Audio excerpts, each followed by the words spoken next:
Hey, what's up? I hope you guys are having a blessed and awesome day. Just got out of the gym and I started thinking about a few things that popped in my head when I was training and made me kind of look at my life a little bit differently.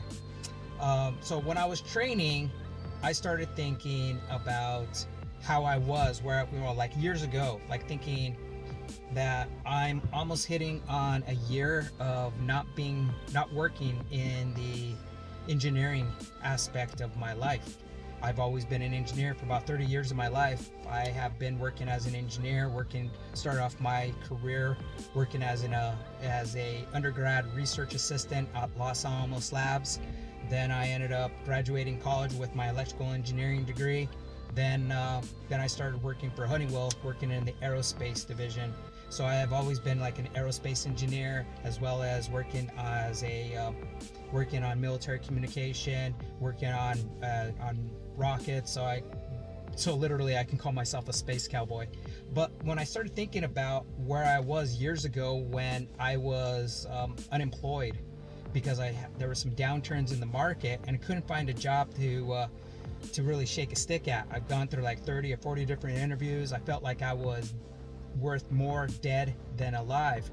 And then now being single, because that was during the time when I was married, now that I'm single, I look at it as I'm worth more alive than dead, because I still have some music inside me that needs to be created, and other people can enjoy the music of my life, and that people can get some dance to it, get some wisdom from it, be inspired by it, and being motivated by it to make a change in their life.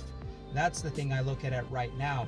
So right now, where we stand is, how are you looking at your life? And looking at as, are you following the GPS in your life? And when I say GPS, God, purpose, and self. When you live your life with the GPS of being God as your ultimate divine source of energy, and you have a purpose in your life, you have a self-identity and finding out who you are as an individual, it all trickles down. What ends up happening is I see that, right now I see not a lot of people believe in God or believe in some kind of an ultimate source of energy. Then I also see that they don't have a purpose in their life. And then as well as they do not know who they are, because they're just going through life aimlessly without any direction.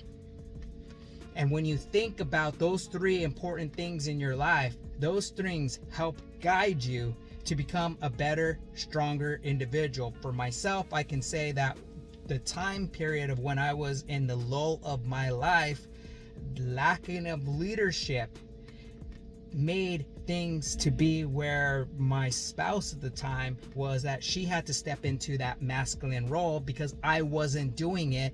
And what ends up happening is when you have two masculine people, you butt heads together. That's the biggest thing. Is I constantly hear things on like social media about, men, we need a woman that's gonna submit. Well, let's just go ahead and change the name of the word submit, because it comes across as being very misogynist.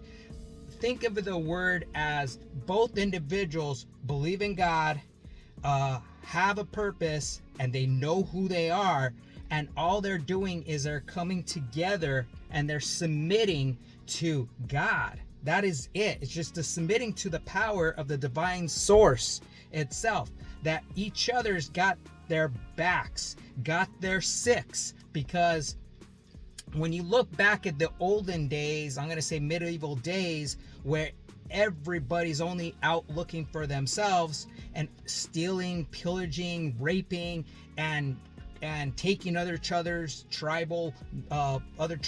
women so they can procreate, so they can increase their tribe.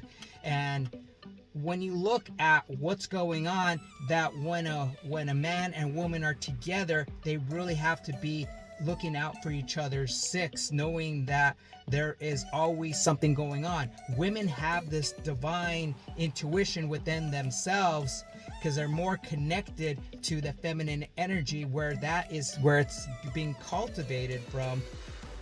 They know what is good and what is bad. And men, we need to be listening to the women to know that they got our back, as well as women realizing that to listen to the man also. Because when a man cares for you and saying, hey, call me when you get there, text me so I know that you're okay. It's not a question of saying we want to be in control of you. No, we care about you, and we're looking out for your best interest, making sure that, hey, if you're going to go to this place, hey, get out of there before 9 o'clock, because it becomes very wretched. It's not a good place after night. After a certain time, because of the environment. Get your friends out of there, etc. We're not saying don't go there. We're just saying look at things differently, because we care for you. That's the only thing I kind of look at it as. GPS, God, purpose, and self. Take that into 2024. You guys have a blessed and awesome day, and namaste.